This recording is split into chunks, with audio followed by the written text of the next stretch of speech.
안녕하세요. 소도시에서 살고 있는 평범한 30대 여성입니다. 이 채널을 지인을 통해 알게 되어 많은 이야기를 듣게 되었습니다. 많은 사람들이 큰 어려움과 역경을 겪고 계십니다. 그래서 마음이 아파지기도 하지만 성공적인 변화와 극복 이야기를 들으면 마음이 시원해지기도 했습니다. 많은 즐거움을 주셔서 보답하고자 글을 쓰게 되었습니다. 조금 충격적인 이야기이니 끝까지 듣기를 부탁드립니다. 저는 어머니와 둘만 살았어요. 저희 아빠는 3살 때 교통사고로 돌아가셨는데 얼굴을 기억하지 못합니다. 아빠는 많은 유산과 보험금을 남기고 떠나셨기 때문에 저희는 어려운 시기를 겪었어요. 엄마는 저를 키우면서 보험 설계사로 일했는데 일이 잘 맞았는지 매달 보험을 놓치지 않으셨습니다. 저가 성인이 될 때쯤에 엄마는 모은 돈과 아빠의 유산을 더해 8층 건물을 구입하셨어요. 그래서 엄마는 은퇴하고 임대료로 수입을 받으셨죠. 고등학교 때부터 공무원이 되겠다고 다짐해서 대학에 가지 않고 시험 공부를 시작했어요. 구급 공무원 경쟁률이 매우 높았던 시기였지만 운 좋게 한 번에 합격해서 구청에서 민원을 처리하는 공무원으로 일하게 되었습니다. 일본. 게다가 제 사진을 그 남자에게 보여줬는데 글쎄 바로 만나고 싶다는 말을 했어요. 아빠는 많은 유산과 보험금을 남기고 떠나셨기 때문에 저희는 어려운 시기를 겪었어요. 엄마는 저를 키우면서 보험 설계사로 일했는데 일이 잘 맞았는지 매달 보험을 놓치지 않으셨습니다. 저가 성인이 될 때쯤에 엄마는 모은 돈과 아빠의 유산을 더해 8층 건물을 구입하셨어요. 그래서 엄마는 은퇴하고 임대료로 수입을 받으셨죠. 고등학교 때부터 공무원이 되겠다고 다짐해서 대학에 가지 않고 시험 공부를 시작했어요. 구급 공무원 경쟁률이 매우 높았던 시기였지만 운 좋게 한 번에 합격해서 구청에서 민원을 처리하는 공무원으로 일하게 되었습니다.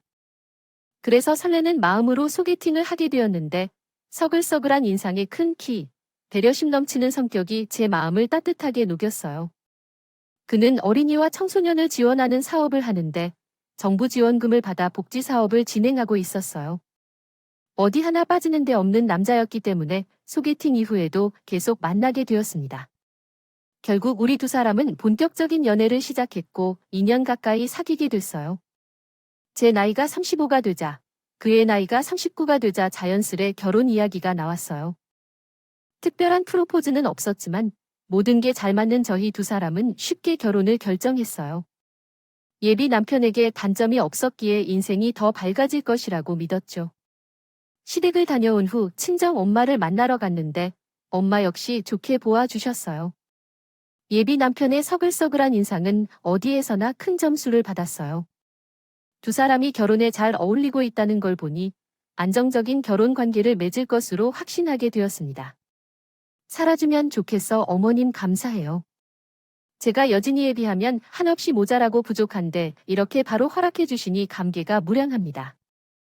사람이 겸손하기까지 하네. 내 딸이 정말 좋은 남자를 찾은 것 같아 마음이 놓인다고. 이제는 늙은이가 걱정할 일은 하나도 없겠어. 그렇게 양가 부모님의 승낙을 받고 상견례 날짜를 잡았어요. 그날이 빨리 오길 바라면서 들뜬 상태로 일상을 보내고 있었죠. 그런데 그이가 어디서 들었는지 저희 엄마가 가진 상가에 대해 물었습니다. 여진아, 어머님이 8층짜리 건물을 가지고 계시다며? 맞아. 그런데 어떻게 알았어? 내가 말했던가? 아니, 그 실은 우리를 소개해준 지연이 누나가 처음부터 말해줬어. 그동안 일부러 모른 척하고 있었던 거야? 그 허니도 참 별걸 다 말하네. 그런데 왜 내가 상가에 있는 엄마 딸이라서 결혼하겠다는 거야? 솔직히 그런 것도 있지. 아무래도 여유가 있는 집안의 딸이라고 하니까 더 좋더라. 나 속물인가 봐. 으이그. 그 건물은 온전히 엄마 거야? 나랑은 아무런 상관이 없는 건물이라고. 그러니까 괜히 헛물 켜지 말고 자기 할 일이나 잘해. 알았어. 나는 그냥 궁금해서 물어본 거야. 그니까 엄마 건물을 묻기에 이렇게 칼같이 자르며 넘보지 말라듯이 대답해 줬습니다. 그런데 며칠 뒤 친정집에서 밥을 먹기로 한 날, 남편이 상상하지도 못한 말을 꺼내더라고요. 저와 어머니는 너무 당황해서 입을 다물지 못했습니다. 어머님, 나는 나의 사업이 나의 돈으로 운영하고 있기 때문에 한계가 있어요. 매출을 마음대로 늘리지도 못하고 큰 비전이 보이지 않습니다. 그래서 말인데, 나에게 한번 투자를 해주실래요? 나는 사업 계획서도 준비해왔는데 한번 보시겠어요? 뭐, 다른 사업을 또 하겠다고? 너무 바빠서 두 가지 사업을 동시에 할 수 있겠나요? 게다가, 비록 가족이라고 해도 돈은 쉽게 빌려줄 수 없어요. 제발 생각 좀 해보세요. 제 사업 아이템이 정말 좋다고요.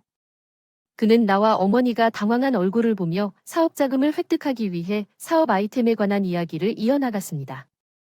나는 민망해서 말려도 끝내는 그는 어떻게든 어머니의 돈을 얻으려 들었어요. 그의 행동은 정말 나를 미웠습니다. 그의 표정은 지금까지 본 남편의 것과는 확실히 다르게 보였어요. 그는 가스라이팅을 하듯이 설명을 이어나갔습니다. 나는 어머니의 표정을 보았을 때 여전히 당황한 것을 눈치챌 수 있었어요. 그래서 나는 그를 끌고 친정집에서 나왔습니다. 왜 그런 걸까요? 왜 이렇게 돈을 요구하느냐? 장모님의 재산이 몇십억에 이를 것으로 생각되는데 사위에게 몇 억을 투자하는 것이 어려운 일이다. 그것이 나에게 달라고 하는 거냐? 당신을 고생시키지 않으려고 하는 거야? 나, 당신이나 다른 사람들을 위해서 살아가는 사람인데 결혼해서도 충분히 살 수 있다고 생각하니까? 우리 엄마에게 돈 이야기를 하지 말아줘. 내 경고를 무시하면 결혼이나 뭐든 모두 망칠 거야. 만약 내 이야기를 이해하고 넘길 수 있는 사람이었으면 좋았을 텐데, 그러나 그는 뭔가에 홀린 듯 눈빛이 갑자기 변했다. 2년이 넘는 시간 동안 좋은 사람으로 생각하고 만났는데, 모르는 모습을 드러내고 있었다. 야, 하늘 같은 남편한테 이렇게 명령하는 것은 어디서 배운 거야? 함께 잘 먹고 사자고 하는데, 대접을 신중하게 하는 것 말인가? 왜 이렇게 신중하지 못하게 말하는 거야? 더욱이 나는 다른 사업을 시작해야 하고 어머님한테 투자를 받아야 한다. 내가 이런 사람이라고 생각하지 않았어. 나는 어린이 복지 사업가이며 아이들을 돕기 위해 시작한 것이야. 큰 욕심 없이 살 수 있을 만큼 벌면 좋다고 말했던 것 기억나니? 그렇게 할 말인데 나는 자선 사업가라고 생각해. 그러니까 내 어머님한테 투자를 받아야 할 것 같아. 너도 내 말을 따르는 게 좋을 거야? 그때 나는 그에게 실망했고 크게 소리 질렀다. 우리 어머니의 물주야가 결혼을 위해 나와 돈 문제로 이야기하였습니다. 나는 그의 차가운 태도에 놀라 결혼을 재고해야겠다 싶었습니다. 그때 예비 남편이 웃으며 나를 밀쳐냈습니다. 결혼이 비즈니스와 관련이 있는 것은 아니라고 생각했는데 그는 명문대 출신의 엘리트와 결혼한다면 무엇을 해줘야 한다는 것이 정상인가라며 나에게 말했습니다. 그는 내 자식과 맞닿아 결혼하겠다고 했으며 그 외에는 고졸 출신의 공무원을 마누라로 들이지 않겠다고 했습니다. 그때 내게 충격이었고 결혼을 취소하여 따귀를 날렸습니다. 결혼식장 안에서 바로 취소를 선언했습니다. 결혼하려 했던 사람의 가식과 정체성을 알아보고 자신의 결정을 내릴 수 있었습니다. 결국 여기서 끝이라며 말했고 결혼은 그만두기로 결심했습니다. 주변에서는 다른 부유한 여성을 만나 장가들라고 이야기했습니다. 나는 가식과 우려스러움을 참아왔다는 점에 대해 고마움을 표현했고 2번 다시 그를 만나지 말라며 말했습니다.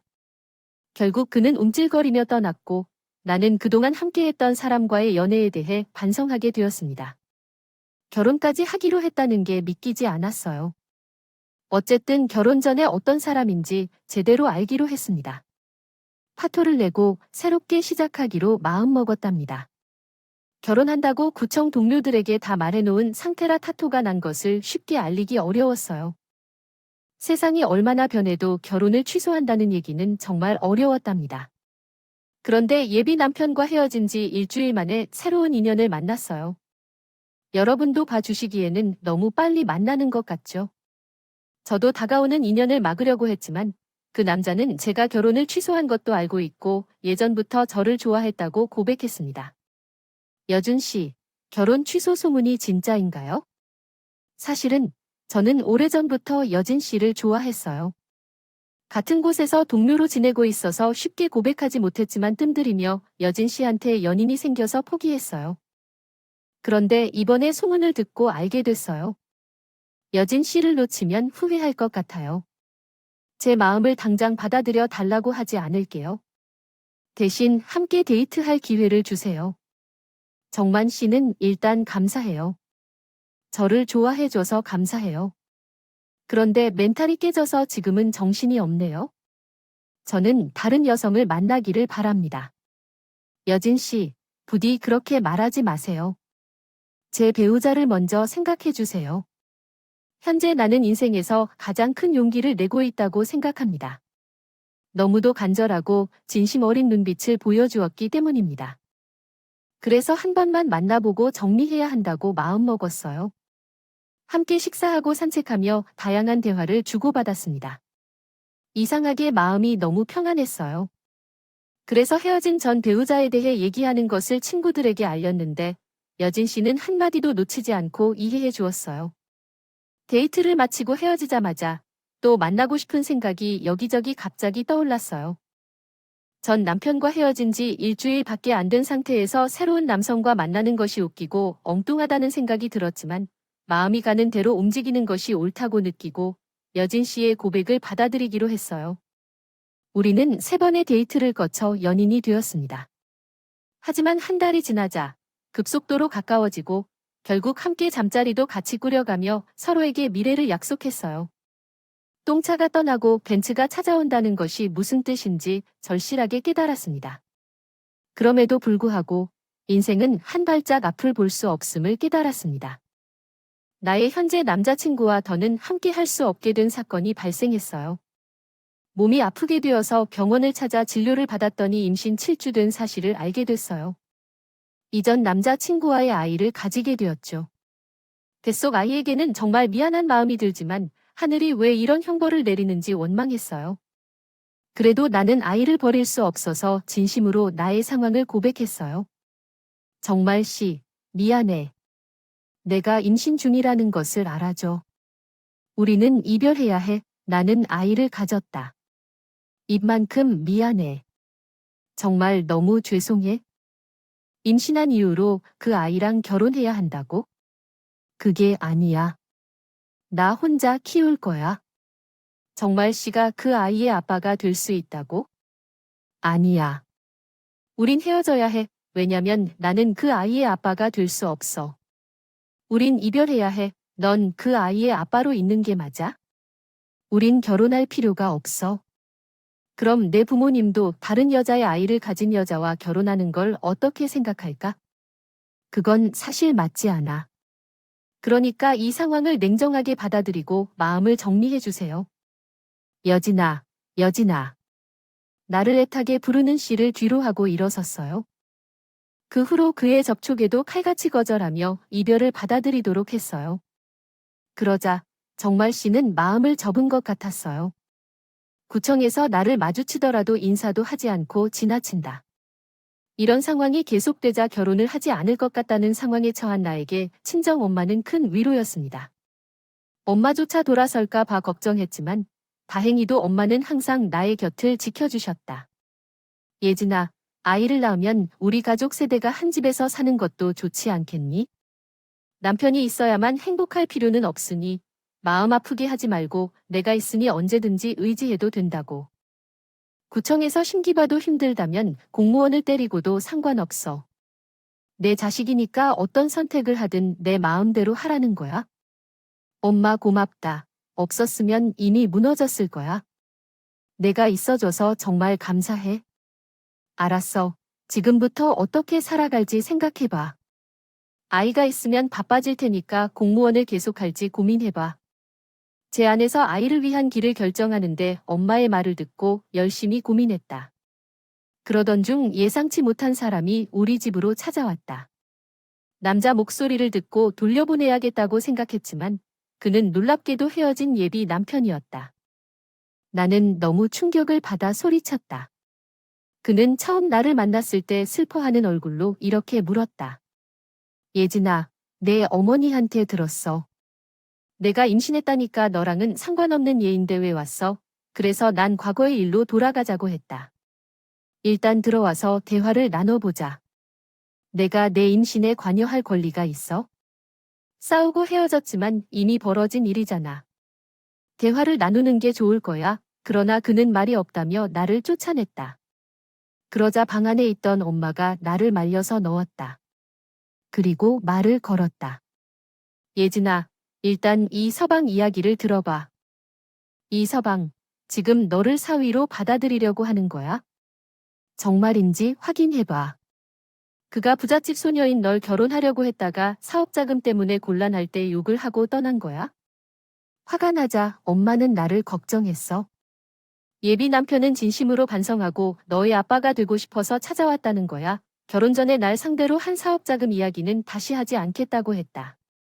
자신이 어리석은 짓을 했다며 사과했다. 게다가 내 임신 소식을 듣고 기뻐했다고 한다. 나는 너와 함께 살아가고 싶다는 그 말을 한다고 했어, 여진아. 지난 일들을 잊고 다시 시작하자고. 아이를 아빠 없이 키우는 것보다 함께 키우는 것이 좋지 않을까? 한참 동안 화가 나서 마음을 정리하지 못했어. 그래서 엄마와 예비 남편의 이야기를 들으면서 이해하지 못했어. 내가 고집을 부리다가 남편을 거부했는데 그 남편은 내 앞에 무릎을 꿇고 울면서 사과했어. 내가 욕심에 눈이 멀어서 어머니와 너에게 큰 실수를 했다고 했어. 하지만 지금은 정신을 차렸어. 앞으로는 너를 돈으로 이용하지 않을 거니까 이렇게 말하면서 너를 받아주길 바랬어. 막 차은 남편은 나와 헤어지고 아팠다며 은둔 생활을 했다고 해. 화가 조금 풀리고 엄마의 설득에 마음이 조금씩 열렸어. 세상이 좋아졌다 하지만 미혼모의 딸로 성장해야 하는 아이가 걱정돼. 아빠는 어디 있냐고 물으면 대답할 엄두도 나질 않는다고 생각되더라. 그래서 2주간의 고민 끝에 예비 남편을 다시 받아들일 것이다. 이게 맞는 선택인지 잘 모르겠지만 남편과 함께 해보려고 한다. 결혼해서 아이들과 함께 행복한 가정을 꾸리게 되어 안도가 된다. 다시 만나게 된 후 양가 부모님을 모실 예정이다. 상견례 날 시어머니가 제 손을 잡고 고맙다는 말과 사과를 해주셨다. 잘못을 인정하고 화해하며 결혼 앞날을 축복받았다. 임신 10주차가 지난 상황에서 결혼을 서두르게 되었는데 예식은 취소된 장소에서 치러지게 되었고 바쁜 결혼 준비와 신혼집 준비를 거쳐 결혼식을 무사히 치렀다. 결혼식 당일 아침 예식장으로 달려가 화장을 하러 가는 중이었다. 가족들은 조금 더 여유롭게 온다고 해서 저희 어머니와 저만이 화장 시간을 가졌어요.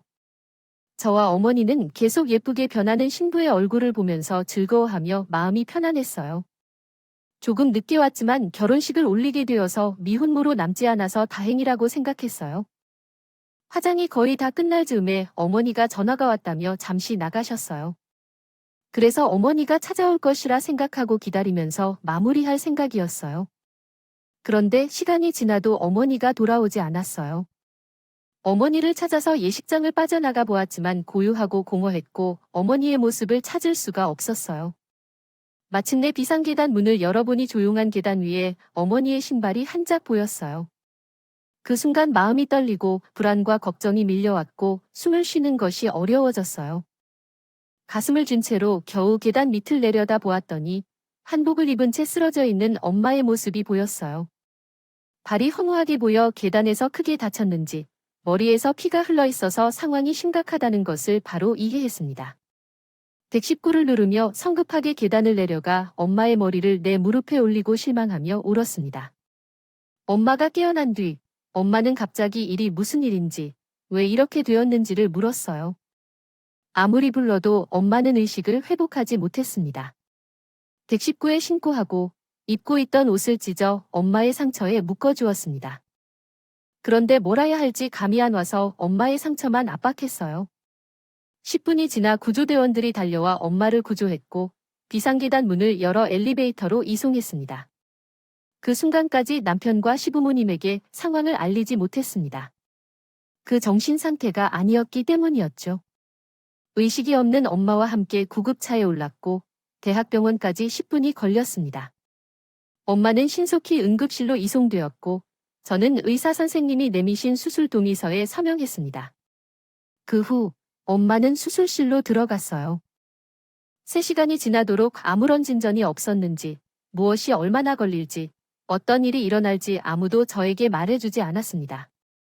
사고가 발생해서 혼란스러운 상황에 뒹굴이며 우왕좌왕하고 있었습니다. 어딘가에서 계속해서 진동하는 소리가 들려와서 오늘 결혼식인 것을 깨달았습니다. 남편과 시부모님은 전혀 모르고 있을 것이라는 생각이 들었습니다. 주머니를 뒤져 핸드폰을 찾아보니 무수히 많은 부재중 전화들이 와 있었습니다. 망설임 없이 남편에게 전화를 걸었습니다. 여보, 미안해. 나 정신이 없어서 전화를 못 받았어. 너 지금 뭐 하는 거야? 만약 오늘 결혼하는 신부가 나타나지 않으면 어떻게 할 거야? 너 나를 속이고 결혼하자고 했나? 미안해. 상황이 급했어. 우리 엄마가 예식장에서 다치셨어. 지금 수술 중이야. 남편의 놀라는 목소리가 들려왔습니다. 어머니가 얼마나 다치셨는지 말이 안 돼. 나 지금 달려갈게. 기다려줘. 너무 무서워. 흥분한 남편이 말했습니다. 남편이 오면 엄마가 괜찮아질 거라고 생각했습니다. 내 마음이 진동소리처럼 빠르게 뛰고 두려움 속에서 남편에게 기대는 마음이 앞섰습니다. 30분 후 남편과 시부모님은 병원에 도착했습니다. 3명의 모든 사람들이 당황한 표정으로 수술실 앞으로 다가왔습니다.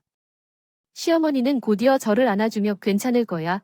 수술은 꼭 성공할 거야 라고 위로해 주었고 남편은 지나가는 의사를 붙잡고 수술 상황을 물었지만 아무도 대답해 주지 않았습니다. 9시간이 지나고 나서야 수술이 끝났다는 의사가 나오면서 수술은 성공적으로 끝났지만 어머니가 연세가 있고 피를 많이 잃어서 깨어날지 확신할 수는 없다고 말했습니다. 이 말을 듣고 나는 충격을 받아 바닥에 쓰러졌습니다. 남편은 이를 다른 관점에서 바라보며 말짱꽝이라니 어차피 죽으면 그 재산이 그의 처자녀에게 갈 거 아니냐라고 말했습니다. 당신이 남편이니까 유산을 받아 사업하면 더 좋을지도 몰라. 응, 그런가 그런데 아까 그 의사 새끼가 말한 것처럼 식물인간이 되어야 할지도 몰라. 그러면 아무것도 할 수 없고 발만 동동 구르고 있어야만 하는 거 아닌가? 장모처럼 딸이 미혼모가 되지 않도록 사업 자금을 주겠다 해서 착한 척을 했었는데 이런 식으로 될 줄 몰랐네. 조남사는 있잖아. 보호자 동의가 있으면 안락사처럼 저승으로 보내준다는 거야. 그래서 내 처가 빨리 결정을 내리면 내 장모를 치료하고 재산을 상속받을 수 있어. 오케이. 역시 엄마는 천재야. 그건 어디서 들은 얘기야? 아이고, 그래서 해봤어. 이미 혼인신고도 했잖아. 법적으로 넌 사귀니까 다 받아먹을 수 있어. 들었더니 친정 엄마가 남편을 가져오려고 사업자금을 약속한 것 같았어. 하지만 일이 그렇게 흘러가니까 연기를 벌이게 되었고 유산 상속을 자랑하더니 결국 다 정했다. 시댁 식구들은 엄마의 수술 결과를 축하하며 깔깔대고 하이파이브를 치다니. 그래서 나는 아무 생각 없이 그들 3명에게 시비를 걸며 주먹질을 했다. 이 동물들처럼 나쁜 것들아, 너희를 결코 방치하지 않겠다. 모두 지옥으로 내몰 것이다. 인연은 어디, 어그러진 주먹 때문에 성인들과 싸웠다. 2년 동안 아들을 돌봐라, 거기 밀어버려. 남편의 힘을 이겼던 나는 뒤로 밀려 넘어졌다.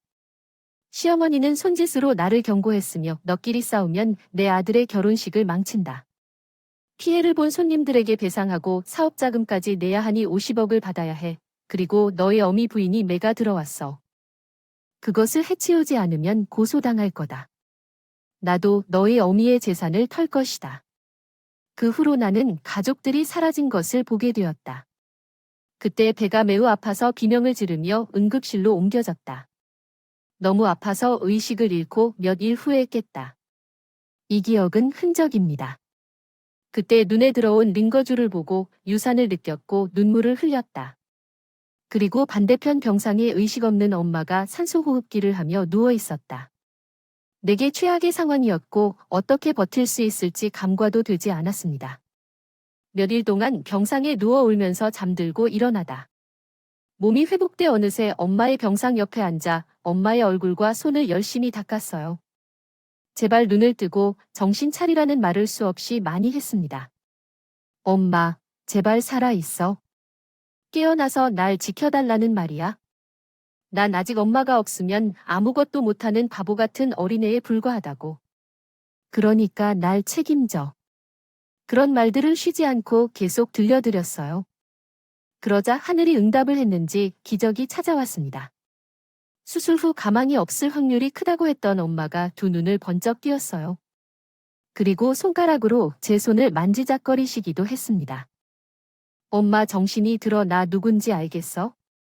선생님, 의사 선생님, 저희 엄마가 깨어났어요. 소리를 고래고래 질렀더니 의사 선생님과 간호사 여럿이 들어와 엄마의 상태를 살폈습니다. 동공이 정상이고 맥박도 이상이 없다고 하셨고 곧 말씀도 가능하고 거동도 가능할 것 같다는 말씀을 하셨습니다. 의사 선생님은 20년 동안 이런 기적은 처음 봤다며 저에게 축하한다는 말을 연신했어요. 엄마를 열심히 돌봐줬더니 어느새 말씀을 하기 시작했습니다. 엄마는 저에게 할 말이 있다며 귀를 가까이 달라고 손짓하셨어요. 그리고 엄마가 저에게 전하는 말을 듣고 무얼 해야 할지 깨달았습니다. 먼저 엄마가 시킨 대로 어딘가에 연락해 상황을 알렸고 다음에 남편에게 전화했다. 지금 엄마가 깼으니 빨리 와서 사과해야 한다고 했다. 용서를 받고 사업자금을 받고 싶으면 마음을 정리하고 시어머니, 시아버지와 내일 모레 오라고 했다. 그러자 남편은 놀란 목소리로 알겠다며 내일 찾아올 것이라고 대답했다. 이틀 후 남편과 시어머니, 시아버지는 고개 숙여 들어왔다. 먼저 엄마가 깬 것을 축하했다. 아이고, 이렇게 멀쩡히 깨어나셔서 정말 다행이에요. 남편 덕분에 나으셨네요. 감사합니다. 그러자 시어머니가 손사리를 치며 걱정돼서 물어봤다. 새끼가 굴러서 기억이 안 난다는데 어떻게 계단을 굴렸는지 기억이 나지 않나요? 풍호가 찔리기라도 했겠죠? 엄마가 말했다. 녹음 버튼을 눌렀다가 발단이 굴러서 맞아요. 전 본능에 따라 녹음했으니 증거가 남아요. 같이 들어보자. 엄마가 녹음한 음성이 흘러나왔다. 어머니가 결혼식장에서 나와서 남편이 비상계단으로 가는 것을 본 모습입니다. 먼저 남편의 목소리가 들렸어요. 이봐요, 어머님. 나머지 사업자금은 언제 줄 거예요? 결혼식 전날에 나머지 3억 준다고 했잖아요. 빨리 잔금 치러야 하니까 당장 입금해 주세요. 그러자 아버지가 말했습니다. 이병이야, 서퍼가. 결혼식 끝나면 알아서 줄 건데 왜 이렇게 보채나? 이제 보니 내가 돈만 받고 나면 내 딸을 버리는 놈으로 보이네. 내가 이 결혼을 추진한 게 후회돼. 아, 짜증나네. 다른 여자 채석했던 돈을 포기했던 중에 어머님이 돈 준다고 해서 포기했단다. 그럼 빨리 돈 줘. 그런데 아버지는 생각을 바꾸었습니다. 난 내가 내 딸과 뱃속의 아이를 사랑해줄 것이라 믿었는데 착오였나 봐. 결혼 취소하겠어? 그리고 지난번에 준 4억도 돌려받아야겠어. 어머니는 놀랐죠. 이 미쳤나. 이제 와서 파토를 내리래? 난 그렇게 못해. 이미 당신 딸과 혼인신고를 했잖아. 닥치고 투자나 해. 안 그러면 가만두지 않을 거니까. 그리고 엄마와 남편, 그리고 신부의 이야기가 이어졌지만 곧 비상계단 문이 열리는 소리가 들리고 시어머니의 목소리가 들리기 시작했습니다. 아들아, 아직도 이래? 그러자 아버지가 말했습니다. 이봐, 사돈아, 일출권의 아빠. 너, 내 아들이 다른 여자를 버리고 대딸내미를 다시 받아들인 거다. 감사하게 여겨야지. 빨리 돈 문제를 해결하고 여기서 떠나야 해요. 이 사탕 같은 것들을 선택한 것 같아요. 당신들한테 한 푼도 안 줄 거예요. 오늘 결혼은 취소할 거예요. 여자가 미쳤나 봐. 이제 와서 결혼을 말하면 얼마나 큰 실수인지 알아? 입 다물고 하라는 대로 해. 그러자 엄마가 공격적으로 두 사람에게 다가와는 소리가 들렸고 우당탕탕 소리도 났어. 남편은 계단을 내려가며 엄마, 숨 쉬지 않는 것 같아 라고 말했어. 이제 어떻게 해야 할까? 우린 여기 없었던 거로 간주하면 되겠어? CCTV도 없는 비상계단이니까. 정신 차리고 빨리 주차장에 숨어야 해. 그래서 두 사람이 도망치는 대화를 마치며 녹음이 끝났어. 엄마는 핸드폰을 넣으며 말했어요. 서방, 내가 녹음하는 습관이 있어서 천만다행이야. 그러지 않았으면 니들 짓을 아무도 밝혀내지 못했을 거야. 이제 다 끝났어. 엄마는 차분한 한숨을 내 쉬며 안도한 표정을 짓는 반면 남편과 장모는 너무 놀라운 몸이 사시나무처럼 떨었어. 계단에서 엄마를 협박하고 밀어낸 증거가 있으니 그럴 만했던 거야. 이윽고 정신을 차린 장모와 남편, 그리고 모든 것을 알게 된 채로 조용했어. 아버지와 함께 방조하고 있던 저도 엄마 앞에 무릎을 꿇고 두 손을 쥐며 사죄했습니다. 사죄합니다. 사돈님. 그 순간에는 제가 완전히 흥분하고 있었거든요. 사태가 이렇게 꼬여버린 줄 몰랐습니다. 우리가 이렇게 빌 것이니 부디 용서해 주세요. 실수를 한 사람들이라고 했던 저희들도 가망이 없다는 말을 듣고 진심을 드러내었죠. 제 딸에게 돈을 요구하면서 협박하고 밀어붙이는 바람에 상황이 악화되었습니다. 당신들은 정말 인간다운 행동을 하지 않는 말종인 쓰레기들입니다. 법의 심판이 있을 테니 준비하시길 바랍니다. 새로 태어날 아이가 유산되었다고요? 단지 밀었을 뿐인데도 송구스럽습니다. 이렇게 빌 것이니 부디 용서해 주십시오. 이혼을 원하신다면 위자료를 주고 이혼하도록 하겠습니다. 우리를 경찰에 신고하지 않으셨으면 합니다. 아들을 위해서라도 이 길을 계속 갔으면 좋겠습니다. 아이를 키우는 부모로서 제발 좀 봐주십시오. 사돈의 섭리가 되겠습니다. 살려주십시오. 시어머니의 이야기가 끝나자 남편이 말했습니다. 어머니, 그 순간 정말 실수였어요. 왜 그랬는지 모르겠어요. 자랑스러운 어머니를 위해 그런 짓을 한 걸까요? 여진이가 유산된 건 정말 예상치 못한 일이었습니다. 살짝 밀었다는 게 진실입니다. 그렇게 두 사람은 실수로 나를 밀고 내 딸도 밀었다고 하네요. 하지만 우리 모녀는 둘 다 죽을 뻔했어요. 아니야, 내 딸의 딸은 세상의 빛을 보지 못하고 죽었네요. 당신들은 큰 범죄를 저질렀다는 엄마의 확실한 경고에 남편이 무릎을 풀고 일어나더니 젠장, 놓친 내가 그냥 깨어나지 말아야지. 왜 의식을 찾고 지랄하는 거야? 하며 되는 일이 없었어요. 야, 그 핸드폰 내놔. 부숴버리면 증거인멸하지. 그리고 내 딸년이 유산된 거, 우리 엄마가 밀어서 그래진 증거 있어. 아마 무혐의로 받을 거야 라고 말하더군요. 그러자 즉각 저는 핸드폰 1위인 것으로 윽박을 삼아 그들은 미안한 비명을 지르며 달려들었어요. 그러자 남편은 두 손으로 거치대를 잡고 등과 허리를 마구마구 내리쳤고 저는 흥분한 기분에 시부모님도 똑같이 응징하려고 거치대로 때렸어요. 여기저기 고통의 비명이 들려왔지만 우리는 멈출 수 없었습니다. 그런데 잠시 후 병실 문이 열리며 건장한 남자 여럿이 들어와 저를 막았어요. 그들은 이틀 전 제가 경찰서에서 만난 형사들이었어요. 엄마가 깨어나신 것을 생각하면 녹음된 음성이 생각났다고 하더라고요. 변호사를 만나 경찰서에 함께 신고하러 갔다. 그래서 가족들에게 의도적으로 이틀 후에 병원으로 와달라고 요청했다. 형사들은 어머니를 비상계단에서 협박하고 크게 다치게 하여 과실치사죄로 체포되었으며 나를 밀어 유산케 한 중상의 혐의로 체포되었다. 시위자는 방조방랑죄로 끌려갔고 나와 어머니는 이제부터 올바른 복수가 시작됐다고 말했다. 어머니의 변호사는 남편이 아동복지 사업을 조사했다. 그러자 나라돈을 받는 사람들 중 일부가 자신의 이익을 채우는데 사용하고 있다는 것을 알았다. 하지만 남편은 변호사에게 매우 심하게 털렸다. 국세청 친구와 검찰 친구를 대동해 남편의 사무실을 수색했을 때 횡령한 돈이 90% 이상인 것으로 밝혀졌다. 아동복지 사업은 겉으로 보면 꾸며진 것에 지나지 않았다. 그래서 남편은 횡령과 협박 사면범죄로 기소당했고 시어머니는 과실치사와 중상죄로 기소됐다. 아쉽지만 태아를 유산케 한 죄는 중상죄로만 간주된다고 했다. 마지막으로 시아버지는 방임과 방조죄로 기소되었다. 남편이 다시 점거 절차에 들어갔는데 아동복지 사업에서 횡령한 돈을 회수하기로 결정했다. 또한 어머니에게 받은 40억 원을 되돌려주는 것뿐만 아니라 나와의 이혼 시 큰 위자료를 지불해야 했으며 빨리 끝났다. 간단히 말하자면 남편의 전 재산이 해체되었다. 새로운 사람이 함께 감옥에 들어와 알려주는 숭배자가 되는 것으로부터 저와 엄마의 복수는 그만두기로 결정했습니다. 그 이후로는 되돌리고 싶지 않은 일을 겪은 저와 엄마는 잠시 쉬었다가 다시 우리 일에 전념하게 되었어요. 엄마는 회복하자마자 운동 겸 청소를 직접 하기 시작했어요. 제가 말려도 엄마는 듣지 않았죠. 그리고 제가 시국으로부터 복구하여 일을 하게 되었을 때 모든 동료들이 안쓰러운 시선으로 쳐다보았어요. 그 이유는 파톤이 다시 결혼한다고 발표하고 엄마와 저가 다치기까지 했기 때문일 것입니다.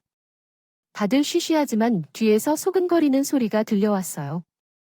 그런데 하나의 사람은 다르게 행동했어요. 나를 기쁘게 맞아주며 사랑을 다시 고백했던 건 바로 예전 헤어진 연인이었어요. 그녀는 몸이 괜찮은지 물어보며 어머니도 괜찮은가 물었어요. 정말 미안하다고 말하고 나를 떠나갔던 것을 후회했다고 했습니다. 나를 버린 것에 대해 벌을 받았다고 생각했겠지만 그녀는 내게 돌아와주기 위해 하늘이 노력해 주었을지도 모르겠어요. 우리가 아직 좋은 관계로 이어질 수 있기를 바랍니다. 저는 이 삶을 계속할 수 있다고 생각했는데 한 번도 당신을 잊은 적이 없어요. 이번에는 다른 사람이 개입하지 못했기에 다시 시작하려 합니다. 정말 지금까지 저의 모든 것을 본 적이 있는데도 여전히 사랑하고 있다며 고백했어요. 하지만 너무 미안해서 그 마음을 받아들일 수 없다고 했어요. 나 같은 여자 말고 좋은 여자를 만나 세상에는 여성의 절반이 여자인데 왜 나 같은 여자를 사랑하는 이유가 어디에 있을까요? 절대로 포기하지 않을 것이기에 거절해봐요. 누가 승리하는지 보여줄 테니까. 정말 그를 밀어내려 했지만 저 또한 그를 좋아하고 있었어요. 얼마 후에 다시 함께했고 이제는 제 옆에 남편으로 정말 씨가 자리하고 있어요. 한 번 유산을 한 것이 그런지 아직 아이 소식은 없지만 언젠가 정말 씨와 저를 닮은 아이가 태어날 거라 믿고 살고 있어요. 제 이야기를 솔직하게 써보니 감춰둔 감정을 모두 드러내는 기분이에요. 사람들이 공유하는 사연을 볼 때 그렇게 느끼는 모습입니다. 그럼 이만 마치겠습니다. 댓글로 많은 응원 부탁드립니다. 들어주셔서 감사합니다. 모두 안녕히 계세요.